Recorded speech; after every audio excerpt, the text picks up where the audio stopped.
kembali lagi di waktu bagian bola. Bersama gua Jerry dan rekan gua Gerald Maradona. Gerald Maradona. Lu mengambil posisi Jerry Di Stefano. Kan saya mau bersaing dengan Anda. Mau bersaing. Oke. Emang hidup penuh persaingan. Hidup memang selalu persaingan. Hari ini kita bahas apa, Jer? Nah, kita ngebahas talent muda yang lagi naik daun, Bang. Oke. Nah, talent muda ini emang lagi banyak banget di seliweran di berita-berita. Iya, kayaknya di feeds gue semua isinya dia, bro. Fabrizio Romano aja ngebahas dia loh. Siapa Spesial tuh? banget. Nah, dia ini namanya Benjamin Sesko. Yes! Ini salah satu bakat striker muda yang lagi hype banget di Eropa ya. Karena musim lalu dia nih cukup perform ya. Parah, Bang. Dia emang benar-benar apa ya, sebagai talent muda yang lagi diperbincangkan banget lah. Banyak orang yang selain berita ya, klub juga menginginkan dia. Oke. Langsung kita bahas ya. Langsung kita bahas, nggak usah lama-lama lagi. Dari sekarang menurut gue adalah dia ini berasal dari negara Balkan. Nah, bagi yang nggak tahu, Balkan itu adalah negara-negara Eropa bagian timur ya. Ini biasanya ya. Banyak negara-negara yang diisi bekas pecahan-pecahan negara Uni Soviet dulunya atau Rusia. Terus pecah lagi, Bang, dari Ya, dari Yugoslavia pecah lagi menjadi beberapa negara-negara kecil ya nih. Nah, dia ini salah satunya berasal dari sebuah negara yang bernama Slovenia. Slovenia ya, Bang. Dan negara yang menurut gue juga menghasilkan beberapa pemain, Bang. benar banget. Salah satunya nih pasti lu pencinta ATM lu, kalau lu nggak tahu Jan Oblak lu parah lu. Itu entah dari mana tiba-tiba jadi kiper terhebat di dunia. Iya, Jan Oblak. Iya, terus ada juga Samir Handanovic nih, kiper juga. Iya, ini kiper legend Inter. Inter, oke saya pakai. Saya udah tahu ada Handanovic. Saya pakai biar bisa relate. Dan juga pemain naik daunnya Atalanta. Bener. Josep Ilicic. Yes, bener banget ya. Dan ini merupakan negara yang sebenarnya tergolong negara kecil nih, Iya, Bung Jer. Dan ini sebenarnya dia deket sama Austria, nggak begitu jauh dengan Austria. Begitu jauh ya, Bang ya. Makanya kan abis itu Sesko nanti kita juga bisa lihat karir PT yang akan lu jelasin tuh akan bermain di Austria juga sempet ya. Iya. Kira-kira. Ini Bang, tapi kalau misalnya kita berhayal sedikit lah ya. Kalau misalnya Yugoslavia ini masih bergabung, Bang. Ini negara OP nggak, Bang? OP parah sih menurut gua. OP parah ya. Kayak berarti kan kalau gitu berarti ada Serbia juga ya? Ada. Kroasia ya? Ada Kroasia juga. Gue bilang gila sih. Kayak kalau pakai komposisi pemain sekarang aja berarti kan ada Sergej Milinkovic-Savic. Iya. Kemudian ada Benjamin Sesko yang lagi kita omongin nih. Di 2014 ada itu di 2014 pas 2018 misalnya finalnya lawan Prancis itu bisa menang loh ya. Kayaknya bisa mokat sih. Iya, enggak 4-2 skornya cuy. Enggak 4-2 ya. Enggak 4-2. Tapi mungkin kayak tetap menang Prancis, cuman emang lebih ketat lah menurut gua pertandingannya. Iya, dan pasti lebih seru sih. Bener banget ya. Terus sebuah fun fact dikit deh, jadi kita memberikan knowledge juga tambahan ya.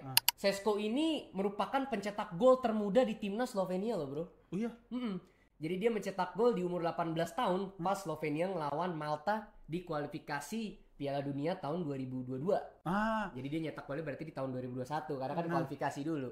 Nah, dan gue juga ngasih fun fact juga, dia itu debut 1 hari setelah ulang tahun, Bang. Oh iya? Di 1 Juni 2021. Dan dia sekarang untuk di caps ya, pemain semuda ini ya, dia udah punya 30 caps dengan 11 gol, Bang. 30 caps? Dengan 11 gol, pemain semuda ini. Padahal umurnya masih 22 aja ya? Masih 22.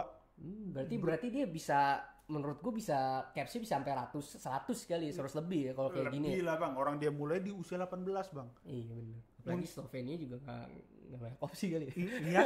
Mau siapa lagi nih? Bisa jadi. Dia udah paling jago main terus loh. Iya, opsinya di kiper lagi ya. Iya kan di kiper persaingannya, di striker kayaknya gue melihat belum ada persaingan untuk lawan Sesko ini sih di Belum Slovenia. ada dengan usia semuda ini kayaknya ya saya nggak ada lawan dia kan. Bener. Dan juga nih sebuah fun fact tambahan lagi nih sebelum kita masuk ke Bung Geri nih. Dia itu main bola di liga profesional di Slovenia ya. Itu pas dia belum punya KTP, bro.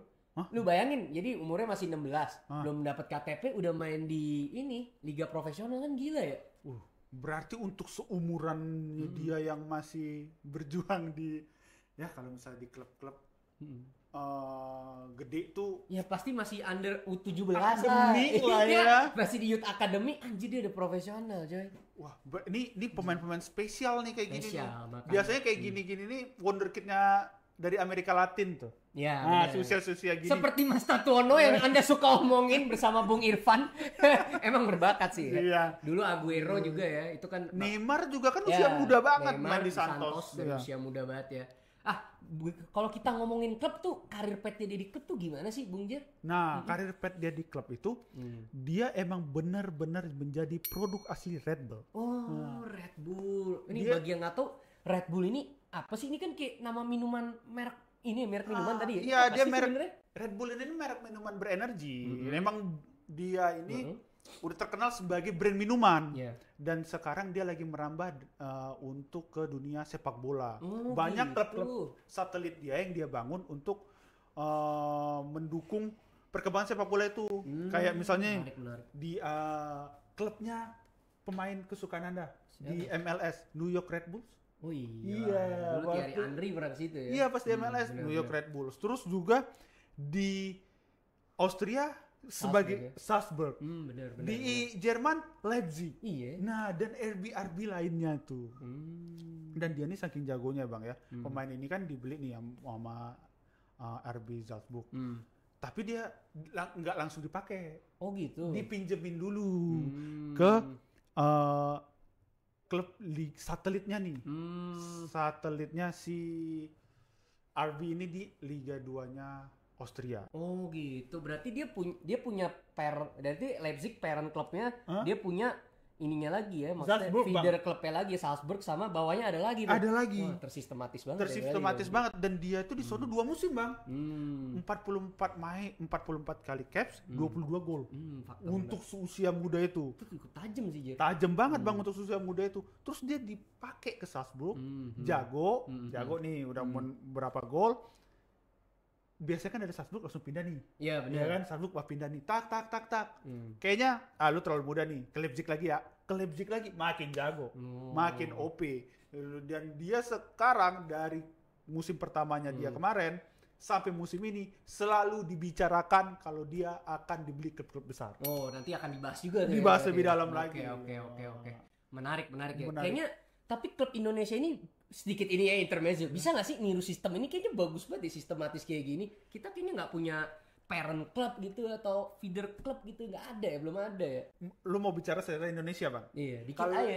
Sedikit ya. Indonesia kalau punya duit masih fokus ke pengembangan fasilitas klub. Berarti belum bisa ya. Belum bisa. Mereka pun juga dulu pernah sempat bikin liga, tapi liga usia muda. Nggak ada yang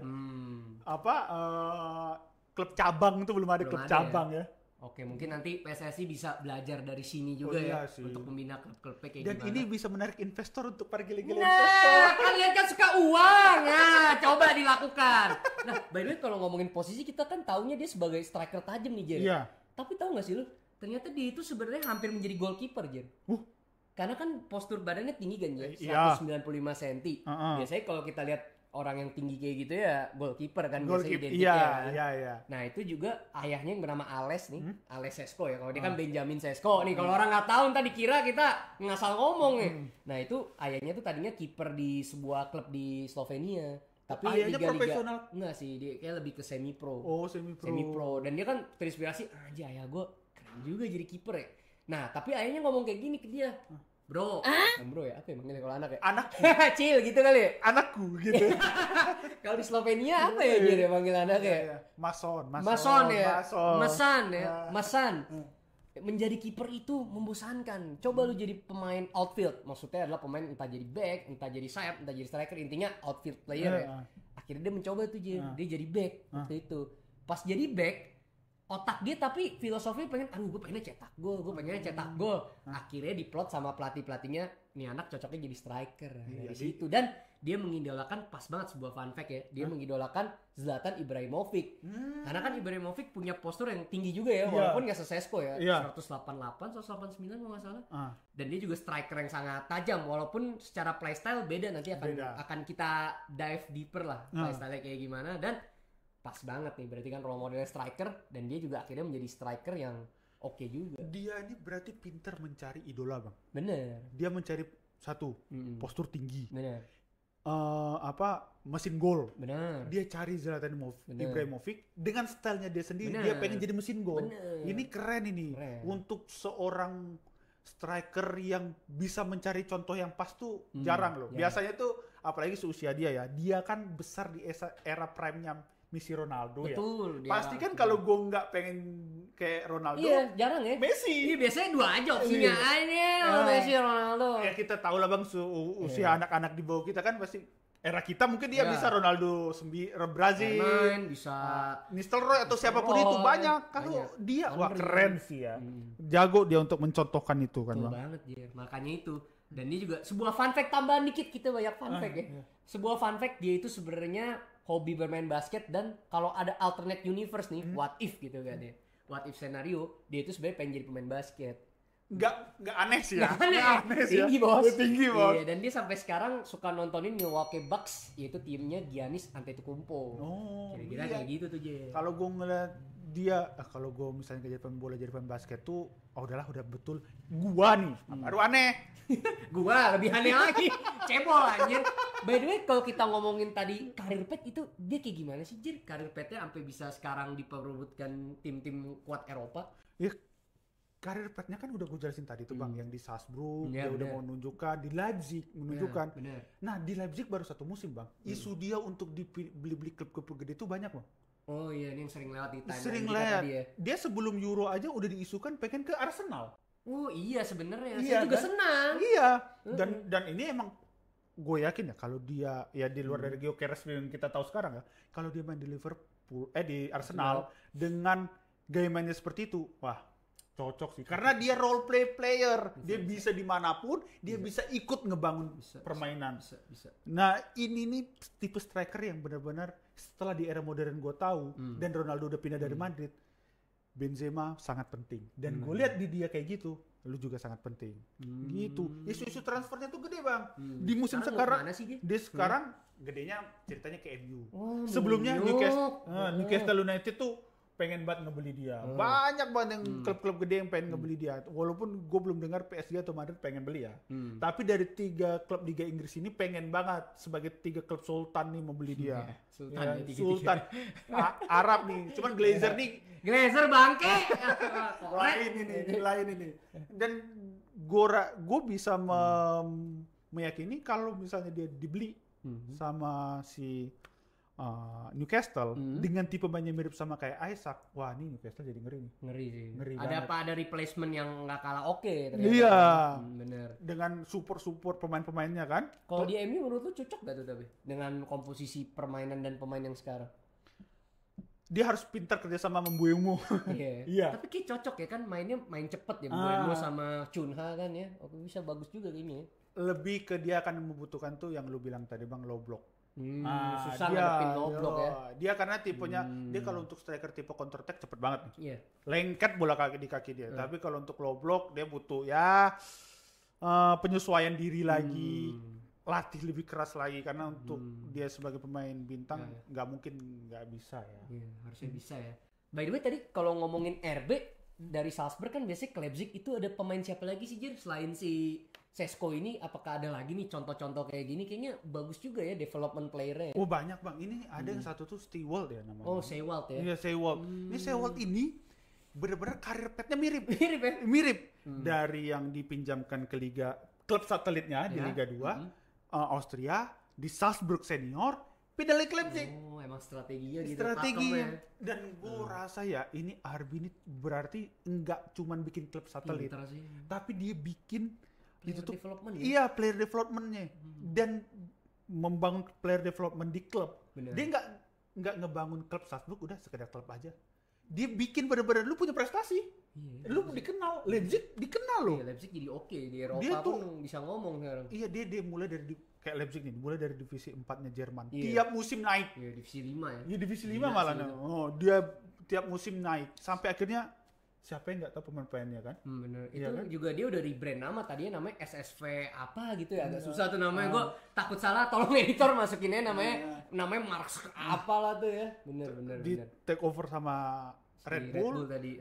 Dia bangun dan walaupun di perjalanannya dia agak fun fact nih ya, dia menjadi klub yang tidak disukai di Liga Jerman. Kenapa tuh bro?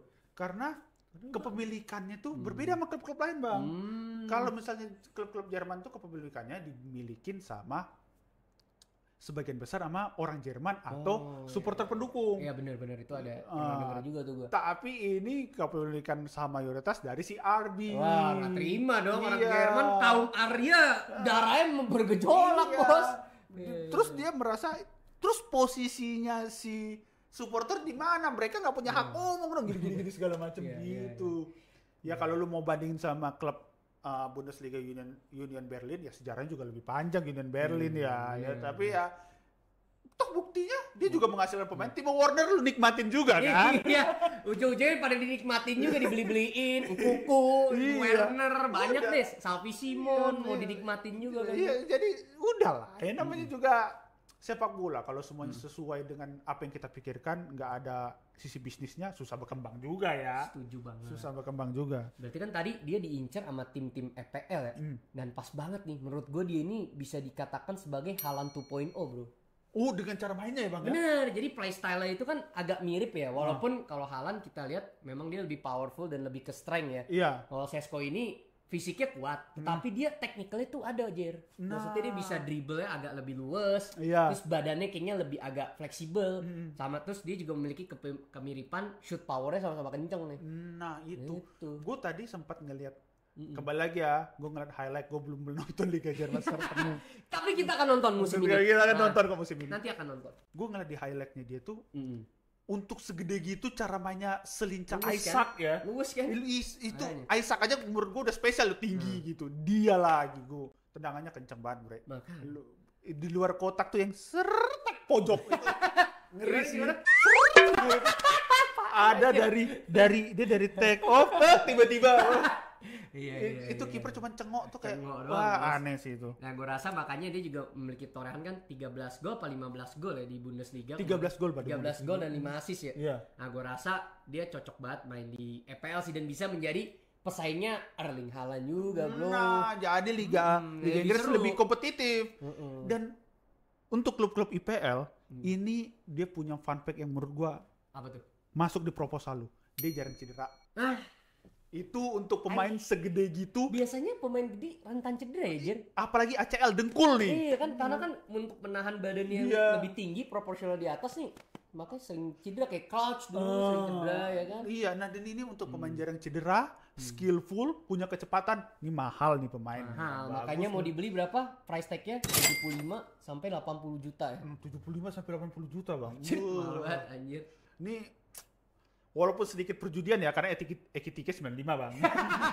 15 gol tapi. 15 gol. Ya kalau cuma beda 2 gol bang, tapi beda jarak nyampe 10 juta, lumayan ya. Mahal anjir. Lumayan ya. Paling gini deh, terakhir dari kita, prediksi lu, dia akan pergi kemana nih? Prediksi tetap stay di Leipzig untuk 1 musim lagi, pergi ke Newcastle atau ke MU, dan apakah akan cocok di EPL terakhir? Kalau prediksi gue ya, kalau sebelum ini karena general transfer ini belum ditutup ya. Gue feeling gue ya, dia akan lebih sedikit matang. 1 musim lagi. 1 musim nih. Jadi sangat matang dia di RB Leipzig. Oke. Tapi kalau di IPL pun dia pindah, untuk pemain kayak dia, untuk para supporter yang mendukung, dia pindah entah ke Newcastle atau pindah ke MU, dia butuh ya 1 musim juga untuk menyesuaikan dengan liga. Berarti nggak bisa langsung. Enggak. Oke, siap. Itulah si paling Šeško dari kami. Sekian guys, sampai ketemu lagi di episode WBB selanjutnya. Dadah.